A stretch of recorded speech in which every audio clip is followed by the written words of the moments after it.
बिस्मिल्लाहिर्रहमानिर्रहीम। अस्सलाम वालेकुम। वेलकम टू वादी चैनल। दोस्तों, आज का जो मेरा टॉपिक है वो चीन के जो BRI belt road initiative, one belt one road भी आप कह सकते हैं उसको, उसके ऊपर मैं अपना एक तज्जिया पेश करूंगा, जो मेरा अपना तज्जिया है। चीन को क्या ज़रूरत पड़ी BRI इनिशिएटिव करने के लिए, मतलब उसको क्या, मतलब वन बेल्ट वन रोड बनाने की ज़रूरत क्यों पेश आ रही चीन को। ये 2013 में चीन की गवर्नमेंट ने अनाउंस किया कि वो वन बेल्ट वन रोड या BRI जो है बेल्ट रोड इनिशिएटिव का इनकाद शुरुआत करेंगे, जिससे जो चीन दुनिया के दीगर ममालिक के साथ विया सी और विया लैंड कनेक्ट होकर अपने एक्सपोर्ट को आगे बढ़ाने की कोशिश, अपनी तजारत को आगे बढ़ाने की कोशिश करेंगे। दोस्तों, चीन इस वक्त दुनिया के टॉप 2 एक्सपोर्टर्स में से एक है, जो दुनिया में सबसे ज्यादा एक्सपोर्ट करते हैं। और दूसरी बात यह है कि चीन की जितनी भी एक्सपोर्ट होती हैं तकरीबन विया सी होती हैं, और सी में जो चीन का सबसे ज्यादा एक्सपोर्ट जो एक्सपोर्ट के लिए जो रूट यूज होता है वो है साउथ चाइना सी, ईस्ट चाइना सी। नॉर्मली ईस्ट चाइना सी जो शंघाई पोर्ट के बिल्कुल करीब है, ईस्ट चाइना सी शंघाई पोर्ट जो सबसे बिजिएस्ट पोर्ट है चीन का, देन वहीं से फिर रूट लेके फिर वो साउथ चाइना सी की तरफ आते हैं। तो साउथ चाइना सी से फिर further Strait of Malacca, Malacca से तो फिर फर्दर वो आगे India, Sri Lanka and then Pakistan, Europe and further so on Middle East वगैरह सारी चीजें वो चलती हैं इनकी। अच्छा दोस्तों, मैं इसकी जरूरत क्यों पेश आई। साउथ चाइना सी पे जो आइलैंड्स हैं, जिसमें डिस्प्यूटेड आइलैंड्स भी शामिल हैं, उसमें चीन का जो है सबसे ज्यादा जापान के साथ, फिलीपींस के साथ, मलेशिया के साथ, ब्रुनाई के साथ डिस्प्यूट चल रहे हैं। और दूसरी बात यह कि ताइवान है जो इस वक्त चीन इसको अपना एक पार्ट, एक प्रोविंस ही मानता है, सो वो भी एक अलग इशू है। साउथ चाइना सी के थ्रू ये सारी चीजें गुजरते आगे फिर फर्दर आगे मूव होती हैं। साउथ चाइना सी इस वक्त डिस्प्यूटेड बनता जा रहा है।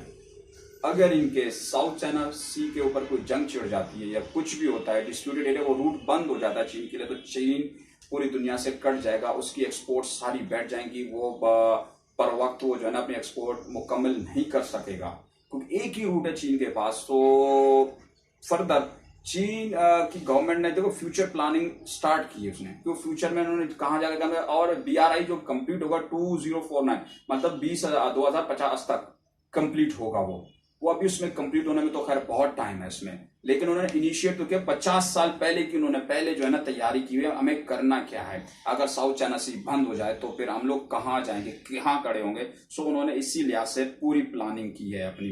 अच्छा दोस्तों, तो फिर ये BRI जो है सी रूट भी नेट कनेक्शन है, एंड देन विया रोड भी, लैंड भी कनेक्शन है, जिसमें आप रेलवे ले लें, बाय रोड ले लें।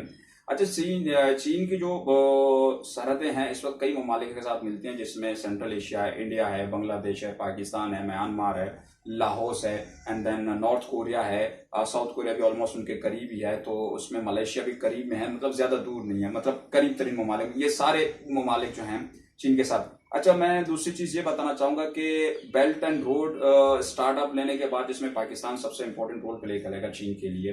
एंड देन अगर सेंट्रल एशिया की तरफ जाएं तो सेंट्रल एशिया में चीन इस वक्त जो है दुनिया का सबसे बड़ा ड्राई पोर्ट बना रहा है। ये जो चीन के साथ जो बॉर्डर लगते हैं सेंट्रल एशियन कंट्री के, जिसमें काजिकिस्तान है, किर्गिजिस्तान है, इन तमाम ममालिक को जो चीन के साथ जो बॉर्डर लगते हैं, इस वक्त किर्गिज के साथ जो है ना चीन दुनिया का सबसे बड़ा ड्राई पोर्ट बनाने की तैयारी पर है। और उसमें जो है वहां से via rail, then Central Asian countries, then फिर रशिया से फिर आगे यूरोप की तरफ मूव करेंगे। एंड देन सेकंड थिंग, एक और रूट चीन यहीं से फिर दोबारा एक और रूट की बना रहा है, उसमें जो है सेंट्रल एशियन कंट्रीज के साथ फिर ईरान कनेक्ट करके फिर टर्की से फर्दर यूरोप। एंड देन इसके अलावा एक और कनेक्शन है जिसमें रशिया है, सिर्फ रशिया है, रशिया से आगे फिर यूरोप, फिर मंगोलिया है, मंगोलिया से फिर रशिया, फिर देन यूरोप। चाइना अपने एक्सपोर्ट को जो है ना, अगर साउथ चाइना सी बंद होने के बावजूद भी अपनी एक्सपोर्ट को रोकना नहीं चाहता, ये यूरोप के साथ इनके कनेक्शन है। Then we come to down, अगर हम नीचे की तरफ आते हैं तो पाकिस्तान क्या रोल प्ले करेगा, इस वक्त CPEC है हमारे पास, जो गवादर पोर्ट है, बहुत ही इंपॉर्टेंट है। सबसे पहली बात यह है कि चीन जो है अपनी जो तेल की जो इंपोर्ट है सबसे ज्यादा अफ्रीकन कंट्रीज में अंगोला, नाइजीरिया, यहां से इंपोर्ट करते थे। भैया अंगोला से इंपोर्ट होने के बाद चीन तक पहुंचने में इस तेल को तकरीबन 2 से 3 महीने तक का वक्त दरकार होता है। सपोज अगर साउथ चाइना सी बंद हो जाए तो चीन को तेल कहां से हासिल होगा, ये सबसे बड़ा क्वेश्चन है।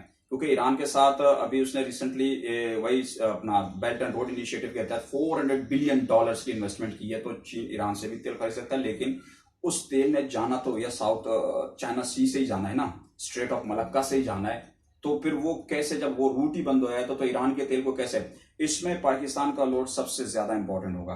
पाकिस्तान के जो गवादर पोर्ट है अरेबियन सी के ऊपर है, जो साउथ चाइना सी से काफी दूर है। अगर चाइना ईरान से तेल इंपोर्ट करता है या अफ्रीकन कंट्री से जिसमें नाइजीरिया और लागोस हैं, सो वो चाइनीज जो तेल है, जो ऑयल है, वो गवादर पोर्ट पे इजीली डंप होके we are pumping station, via road, via rail, किसी भी सूरत में चाइना को इजीली रिसीव हो जाएगा। साउथ चाइना सी भले क्यों ना ही बंद हो, डिस्प्यूटेड एरिया भले क्यों ना बंद हो, लेकिन चीन को बहुत इजीली जो है साउथ चाइना सी के बगैर ही चीन को अपनी जो मिकदार में ऑयल चाहिए वो आराम से इजीली मैसर हो जाएगा।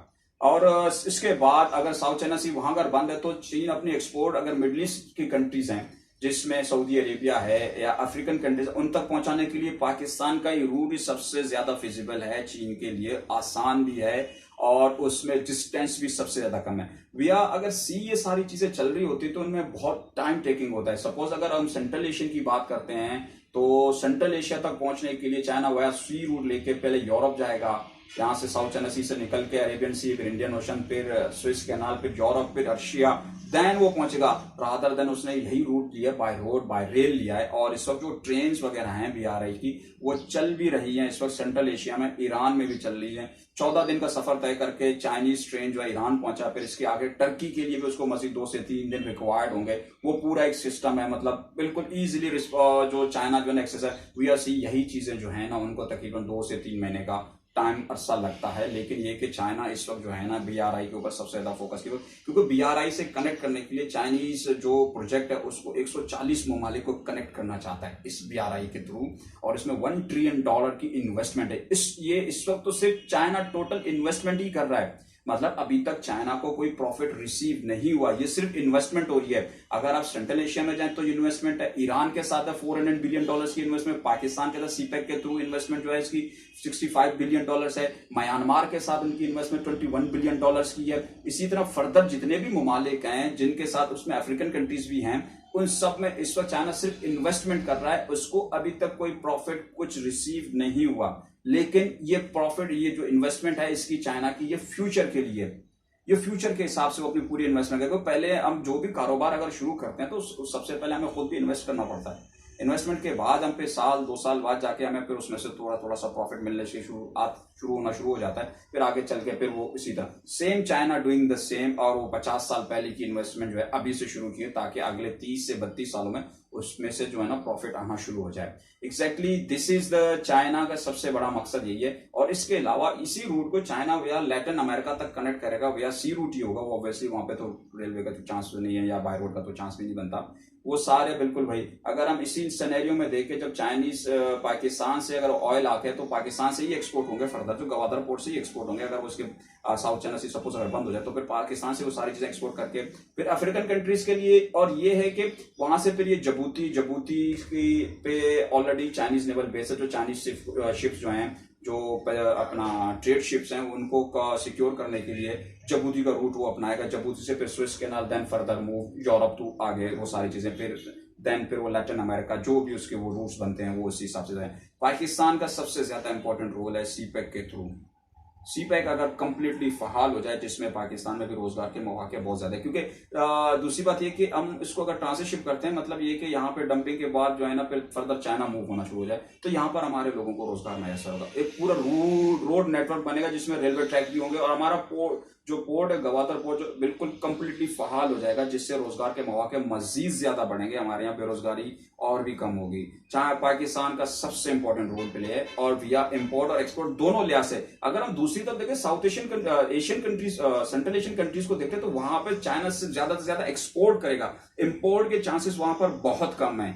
या फ्यूल या गैस, जो भी एनर्जी से रिलेटेड जो भी होंगे वो बहुत कम चांसेस है। लेकिन पाकिस्तान के लिए ये दोनों तरफ जो है ना अप एंड डाउन, मतलब दोनों तरफ ही पाकिस्तान के लिए सबसे ज्यादा इंपॉर्टेंट है, एक्सपोर्ट और इंपोर्ट दोनों कर सकेगा। और दूसरी तरफ चाइना जो इंडिया के साथ भी BRI को कनेक्ट कर रहा है, या म्यांमार या बांग्लादेश, ताकि इंडिया के साथ भी जो है ना अपनी चीजों इंडिया के भले दोनों के दरमियान डिस्प्यूटेड चल रहे हो बॉर्डर्स पर, लेकिन अपने बिजनेस को दोनों ने कभी भी डाउन नहीं किया। बिजनेस इंक्रीज होता जा रहा है। बॉर्डर डिस्प्यूट अलग है लेकिन बिजनेस अलग है। दोनों चीजों को अलग अलग ही रखा हुआ है, दोनों को मिक्स नहीं किया हुआ है। और तीसरी तरफ देखें, मिडिल ईस्ट के कंट्रीज हैं जो सबसे ज्यादा जो है ऑयल एक्सपोर्टर हैं, उनके लिए जो है ना सबसे बड़ी बात है कि भाई से पाकिस्तान के रूट अगर मिडिल ईस्ट के, अगर हमारे यहाँ यूएई को एक शिप निकलता है, तो जैसे कि आज कोई शिप निकलता है यूएई के लिए, तो मेरे ख्याल में कल से परसों तक मतलब 2 दिन में वहां पहुंच जाता है। तो वहां पहुंचेगा, अगर चाइना को मिडिल ईस्ट से कोई ऑयल वगैरह यूएई से या सऊदी कतर से या किसी से बहरीन से कोई अगर एनर्जी से रिलेटेड ऑयल वगैरह परचेस करना है, तो वो पाकिस्तान में 2 दिन में पहुंचता है। पाकिस्तान से फर्दर अगर जाने के लिए हमें तो मैं 24 से 36 आवर्स लगते हैं, जहां वो 1.5 महीने का टाइम है, वो तकरीबन 4 से 5 दिन में वो पूरा कंप्लीट हो जाएगा। चाइना की बहुत बड़ी सेविंग हो जाती है बाय डेज। सो दोस्तों, एक छोटा सा एनालिसिस था। इसके ऊपर तो पीएचडी के थीसिस वगैरह भी लेके जा रहे हैं, बहुत सारे रिसर्च आर्टिकल्स और भी लेके जा रहे हैं। ये इस जस्ट 10 to 12 मिनट्स का मेरा एक एनालिसिस था, मेरा जाती एनालिसिस है, और इसको मजीद एक्सपेंड इंशाल्लाह मैं फ्यूचर में आके फिर करूंगा। बीआरआई से रिलेटेड बहुत सारी चीजें और भी हैं। मैंने पहले भी कहा कि पीएचडी की थीसिस भी लिखी जा सकती है, लिख रहे हैं इनफैक्ट स्टूडेंट वगैरह सारी चीजें। तो इंशाल्लाह आगे फर्दर मैं इसको मजीद एलोबरेट करूंगा और आप लोगों को मजीद इन्फॉर्मेशन दूंगा।